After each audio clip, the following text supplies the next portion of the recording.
नमस्कार दर्शक बंधु मु जीतू जेना आप स्वागत करुच्ची बाबा तुम केमी तर नूतन अध्याय प्रति गुरुवार भाई आज आम आसी पहुंचाइचु भुवनेश्वर उपकंठ रुद्रपुर केनाल रोड रे थिबा श्री साई बाबा मंदिर प्रांगण तेज आसतु एटार मंदिर कर्मकर्ता एवं पूजक महाशय एवं भक्त मान बुझी नवा बाबा आमर केमी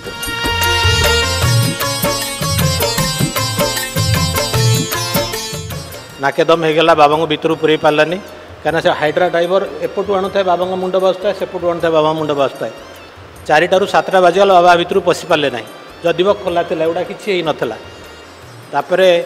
मु देखिली 7टा बाजिला संज हो गला वर्षा भी उठेला तलू को जाइए बाबा गोड़ धरिकी क्षमा मागिदेली तमें सबुठी अछो पाखे पाखे रहिछ आज साई बाबांकर प्रति गुरुवार पूजा होची आज की मुझे 10 वर्ष है पूजा कर साई बाबांकर अनुभूति कहले न सरे अनुभूति बा कौन कहबी आम तो सामान्य पूजक ए जगह को जी आसुची ये श्रद्धार माटी शांतिर माटी जी आसुची बहुत किसी अनुभूति करके जाऊँगी तेणुक बाबांकर प्रत्येक गुरुवार दिन बहुत समाज पाली पूजा होची प्रसाद सेवन कराऊँगी समस्त उपस्थिति रे बाबा 4 टाइम आरती भी होची समस्त आशीर्वाद रहू एतिकी मोर साई बाबा प्रति मुहूर्त प्रति शरीर आरोग्य हो सब सदा शांति भक्ति समस्त मन में भरी दऊ आए साईनाथ बिंद श्री चरणार बिंद जगले भक्ति कुसुमांजलि समर्पयामि निवेदयामि ओम श्री सद्गुरुनाथाय नमः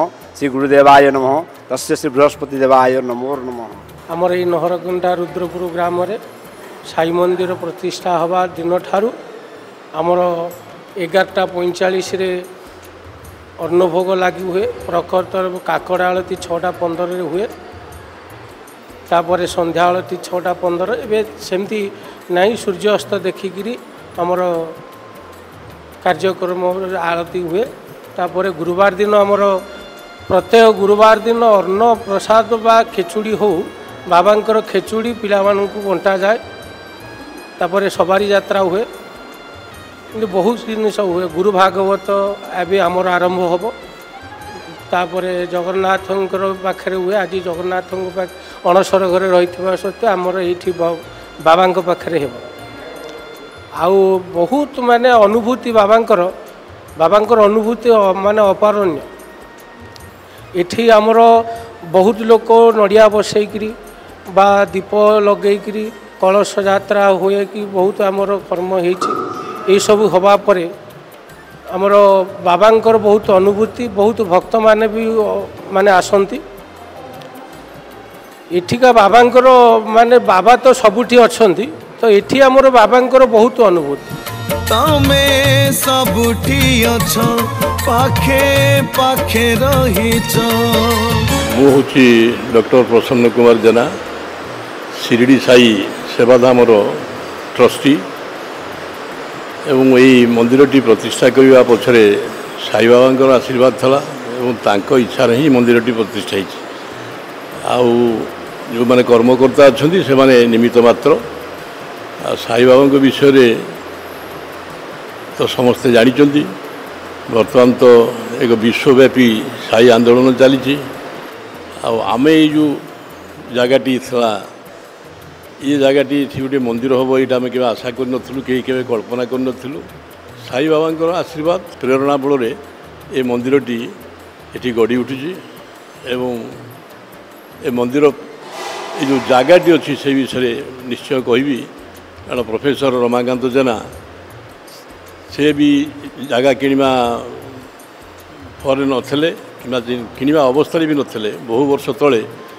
जड़े बंधु जड़े छात्र तांकर ये जगह टी किणी एवं ये जगह पारिपार्श्विक जिते जगह अच्छी समस्ते कमर्शियल हो गले किंतु एठी जगार भाग्य जे एठी मंदिर प्रतिष्ठा है आते लोकंर एत अभिज्ञता अच्छी साई बाबा आशीर्वाद रे विषय रे जे सेटा माने कहले तो माने एत समय लगे केते पुथी हो सेटा कही हेबनी आ व्यक्तिगत अभिज्ञता बा अनुभव जोड़ा आप मत कहते मु व्यक्तिगत अनुभव तो कहवा कथा नुह किंतु एतिकी कहबी जितेबले मु जो कथाटे चिंता करे जितेबले किसी गोटे समस्या आसे जदि केबे इच्छा करछि जे समस्याटा आज समाधान हो गले भल होंता कि आसंता काली समाधान हो गले भल होंता अनाशित भाव में सेटा समाधान हो जाइए हेले भक्तर हृदय धीर बुझिबाकु बाबा तुमरी खबर केमिति अछ मु विश्वरंजन जेना शिरडी साई सेवाधाम ट्रस्ट तरफ ए मंदिर प्रतिष्ठा नवेम्बर 7 तारिख 2022 तारिख जितेबाला कार्तिक पूर्णिमा 2021 मसीहा नवेम्बर 29 तारिख दिन ये मंदिर मूलधुआ दिखाई आ ठीक वर्षे नपुरुणु नवेम्बर 7 तारिख 2022 रे मंदिर प्रतिष्ठा संपन्न होता एथिरे बाबांकर लीला कहले अत्युक्त होगा नहीं से सब बेले पाखे आम पाखे थी तांकर लीला देखी चलती एवं मंदिर एक वर्ष भितर समापन हवा गोटे आश्चर्यजनक कथा आ भितर बहुत फंक्शन आम कर सारूँ मुख्यतः सबू गुरुवार दिन ये पालिकी यात्रा समापन हुए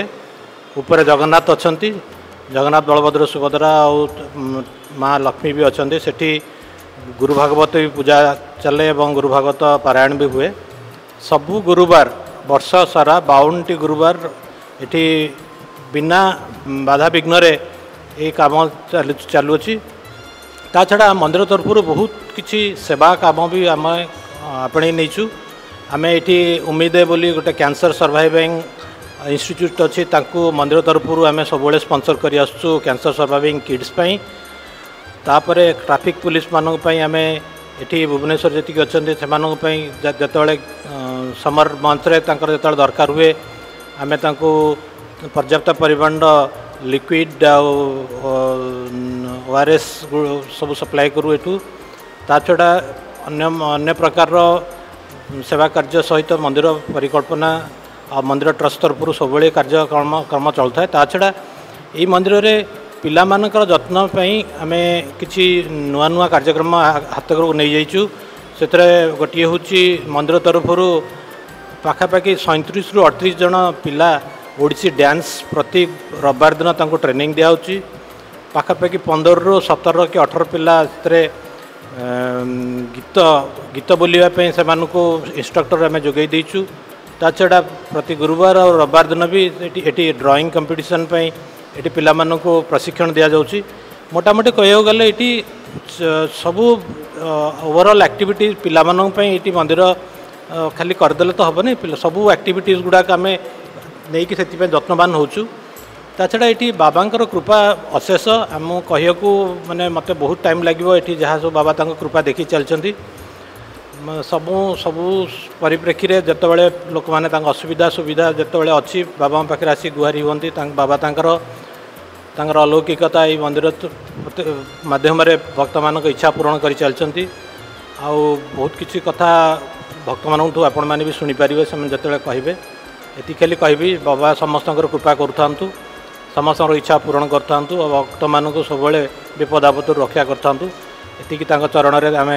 प्रार्थना करुचु समस्ते खुशी हूँ और सुखी रुहतु थे कौन होते बाबांकर मूर्ति ये आसला मंदिर प्रतिष्ठा पूर्व राजस्थान से ट्रक धरी आसला गोटे छोट उदाहरण जो ट्रक धरी आसला ट्रक तो भितर पशिगला किंतु बाबा मूर्ति आने गोटे हाइड्रा आम आनीलु ये पाखर एगुड़ा सब खोला थिला जो सो दैट बाबा मूर्तिटा भितर को पशि पार बहुत चेष्टा कराला 4:30 आसी से ट्रक पहुँचला जयपुर आसला से ट्रक 2 दिन धरी ड्राइव कर ड्राइवर नाकेदम होगला बाबा भितर पूरे पारानी कहीं से हाइड्रा ड्राइवर एपटू आणुए बाबा मुंड बसता है सेपटू आणुए बाबा मुंड बसता है 4टारू 7टा बाजिगला बाबा भितर पशि पारे ना जदि खोला था एगुड़ा किसी नाला तापर मु देखिली 7टा बाजिला संज होगला वर्षा भी उठेला तलू जाइए बाबा गोड़ धरिकी क्षमा मागिदेली कहली बाबा चलतु उपरू खाली ये कही 2 सेकेंड भितर बाबा उपरू आसिले किसी प्रोब्लेम है कि बाबा आमर टेस्ट देखा चाहूले आम केते आम सबुरी कि आमर केते आम श्रद्धा सहित उपरू आसुचु से आपण कथा सब शुणुं ये सब सब कथा शुणुंट ଆପଣ ଯାହା ଡାକିବାକୁ ଆପଣ ଯାହା ଆପଣ ମନସ୍କାମନା ଥିବ ସବୁ ଏଇଠି ପୂରଣ କରୁଛନ୍ତି। ଆମେ ଦେଖିଛୁ କୁଢ଼ କୁଢ଼ ନଡ଼ିଆ ଏଇଠି ବାବାଙ୍କର ଦ୍ୱାରକାମୟୀରେ ଜମା ହେଉଛି ସବୁବେଳେ। ତାଙ୍କର ଭକ୍ତଙ୍କର ମନସ୍କାମନା ଏଇଠି ଧରିକି ବାବା ମାନେ ପୂରଣ କରୁଛନ୍ତି। କାହାକୁ ଚାକିରି ଦେବାଠୁ ଆରମ୍ଭ କରି କାହାଠୁ ଦେହ ଖରାପରୁ ରକ୍ଷା କରିବା ପାଇଁ ସବୁ ପ୍ରକାରର ପିଲାମାନଙ୍କ ପାଇଁ ସବୁକିଛି ବାବା ଏଇଠି କରିଦେଇ ଯାଇଛନ୍ତି। ବାବା ତମେ କେମିତି ଅଛ, ବାବା ତମେ କେମିତି ଅଛ। ସାଇ ବାବାଙ୍କର ବହୁତ ଅଛି ଆଶୀର୍ବାଦ ଅଛି। ସେ ତ ଦିଶିବନି ମାନେ ଭଗବାନଙ୍କର ଆଶୀର୍ବାଦ ଅଦୃଶ୍ୟ, କିନ୍ତୁ ଆମେ ଅନୁଭବ କରୁ କି ତାଙ୍କର ମାନେ ଅଛି ପ୍ରତ୍ୟକ୍ଷ ପରୋକ୍ଷ ମାନେ ସବୁବେଳେ ତାଙ୍କର ଆଶୀର୍ବାଦରେ ଆମ ଉପରେ ମାନେ କାମ କରୁଛି। ଆଉ ସେ ତ ଆଧ୍ୟାତ୍ମିକ ଗୁରୁ, ତାଙ୍କୁ ମାନେ ଶାନ୍ତି ମନର ଯେଉଁ ଶାନ୍ତିଟା ସେଇଠି ମିଳୁଛି। ସେ କହନ୍ତି ପରମ ଶାନ୍ତି ବାବାଙ୍କ ପାଖରେ ମିଳେ। ପ୍ରାୟ 20 ବର୍ଷ ହେଲାଣି ମୁଁ ତାଙ୍କ ଭକ୍ତ। ମୁଁ ପ୍ରତି ଗୁରୁବାର ତାଙ୍କ ମନ୍ଦିରକୁ ଆସେ ଏବଂ ବାବାଙ୍କୁ ଦର୍ଶନ କରେ। ନା ଶ୍ରବଣ ଗଲେ ଯେତେ ଦୁଃଖ କଷ୍ଟ ଜୀବନରେ ମଣିଷ ଜୀବନରେ ସେଇଟା ଦୂର ହୋଇଯାଏ। ଜଣାପଡ଼େ କି ବାବା ପରୋକ୍ଷରେ ରହିକି ସବୁକିଛି କାମ କରୁଛନ୍ତି। ନା ଅନୁଭୂତି ଏଇ ଯେଉଁ ସାଂସାରିକ ଜୀବନରେ ତାଙ୍କର ଆଶୀର୍ବାଦ ରହିଲେ ସବୁକିଛି ସୁରୁଖୁରୁରେ ହୋଇଯାଏ।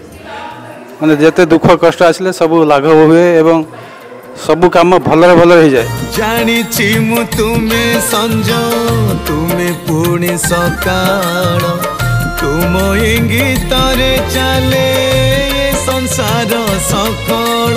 ମୋ ନାଁ ହେଉଛି ସସ୍ମିତା ସେଠି। ମୋ ନାଁ ଏଠି ଟିକି ବୋଲି ଜାଣନ୍ତି। ମୁଁ ହେଉଛି ଏଇ ମନ୍ଦିରକୁ ସବୁଦିନ ଆସେ, ପ୍ରାୟ ଆସେ। ମାନେ ମୋତେ ବାବାଙ୍କ ପାଖକୁ ସବୁବେଳେ ଆସେ। କିଛି ଛୋଟ ବେଳରୁ ମୁଁ ବାବାଙ୍କୁ ପୂଜା କରେ। ମୋତେ ବାବା ବହୁତ କିଛି ସାହାଯ୍ୟ କରିଛନ୍ତି। ସବୁବେଳେ ସବୁ କ୍ଷେତ୍ରରେ ବାବା ମୋ ପାଖରେ ଠିଆ ହେଇଛନ୍ତି। ଆଉ ବାବାଙ୍କ ବିନା ମୁଁ କେବେ ବି ରହିପାରିବିନି। ବାବାଙ୍କ ମନ୍ଦିରକୁ ନ ଆସିଲେ ମୋତେ ପାଗଳ ଭଳି ଲାଗେ। ବାବାଙ୍କର ମୁଁ ବହୁତ ବଡ଼ ମାନେ ଏତେ ମାନେ କଷ୍ଟ ହୁଏ ବେଳେବେଳେ ବାବାଙ୍କ ପ୍ରତି ନ ଆସିଲେ ମୋତେ ଆଖିରୁ ଲୁହ ଆସିଯାଏ ମୋର। ବାବାଙ୍କୁ ମୁଁ ବହୁତ ଭଲ ପାଏ ହେଲା। ବାବାଙ୍କ ବିନା ମୁଁ ଆଉ କ'ଣ କହିପାରିବି, ବାବାଙ୍କ ବିଷୟରେ ଆଉ କିଛି କହିପାରିବିନି। କେତେବେଳେ ବି ଦେହ ଖରାପ ହେଲେ କି କ'ଣ କିଛି ଅସୁବିଧା ହେଲେ ମୁଁ ବାବାଙ୍କୁ କୁହେ। ବାବା ମାନେ ସାଙ୍ଗେ ସାଙ୍ଗେ ଡାକ ଶୁଣନ୍ତି। କାହାର ଲେଟ୍ ହୁଏ କ'ଣ ହୁଏ, ବାବାଙ୍କର ଲେଟ୍ ହୁଏନି। ସାଙ୍ଗେ ସାଙ୍ଗେ ଶୁଣନ୍ତି ମୋ କଥା, ସାଙ୍ଗେ ସାଙ୍ଗେ ଶୁଣନ୍ତି। ଆଉ କିଛି କହିବି ପାରିବିନି। ସବୁ କଥାରେ ତ ବାବା ମୋ ପାଖରେ ଅଛନ୍ତି, ଶୁଣନ୍ତି ମୋ କଥା। ମୁଁ ଆଉ କ'ଣ କହିବି ଅଧିକ। ତୁମ ଇଚ୍ଛା ବିନା ବାବା ଫୁଲଟେ ବି ଫୁଟେନି, ତୁମେ ନ ଚାହିଁଲେ ଝରଣାରେ ପାଣି ଛୁଟେନି। ଆସେ ତ ମନ୍ଦିର ଦର୍ଶନ କରେ ଭଗବାନଙ୍କୁ, ଦୀପଟିଏ ଜଳାଏ। ଆଉ ଯାହା ମୋ ମନର କଷ୍ଟ ଦୁଃଖ କହେ ଭଗବାନ ନିଶ୍ଚିନ୍ତ ଶୁଣନ୍ତି। ସବୁ ମାନେ ଅସୁବିଧା ଏସବୁ ଦୂର କରିଛନ୍ତି। ଆଉ ମୋ ନାଁ ମମତା ସ୍ୱର୍ଣ୍ଣଲତା। ମୁଁ ଏଇ ମନ୍ଦିର ସାଙ୍ଗରେ ବହୁତ ଦିନ ଧରି ଜଡ଼ିତ। ହେଲେ ମୁଁ ବାବାଙ୍କ ସାଙ୍ଗରେ ମୋର 20 ବର୍ଷର ସମ୍ପର୍କ। ବାବାଙ୍କ ସାଙ୍ଗରେ ଦୁଃଖ ସୁଖ ଭଲ ମନ୍ଦ ହାନି ଲାଭରେ ମୁଁ ବାବାଙ୍କ ସାଙ୍ଗରେ ଜଡ଼ିତ। ବାବା ମୋତେ ପ୍ରତି କ୍ଷେତ୍ରରେ ବାବା ମୋର ପରୀକ୍ଷା ନେଉଛନ୍ତି।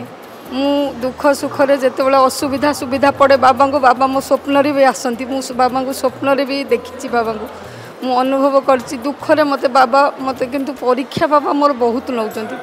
ଅସମୟ ସମୟରେ ମୁଁ ଦେଖୁଛି ମୋର ପ୍ରତି ଇଏରେ ମାନେ ଯେମିତି ମୋର ଟେଷ୍ଟ ଯେମିତି ଚାଲିଛି, ମୋତେ ଲାଗୁଛି ମୁଁ ପରୀକ୍ଷାରେ ପାସ୍ କରିପାରିବି କି ନ କରିପାରିବି। କିନ୍ତୁ ତଥାପି ବିଶ୍ୱାସ ଇଏରେ ରଖିଛି ବାବାଙ୍କୁ। ଦୁଃଖ ସୁଖରେ ମୁଁ ବାବାଙ୍କ ପାଖକୁ ଆସୁଥିବି।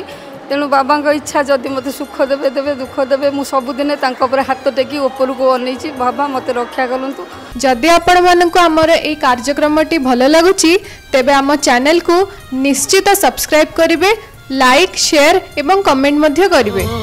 बाबा तमे केमिति अछो, बाबा तमे केमिति अछो, केमिति अछो, केमिति अछो, केमिति अछो।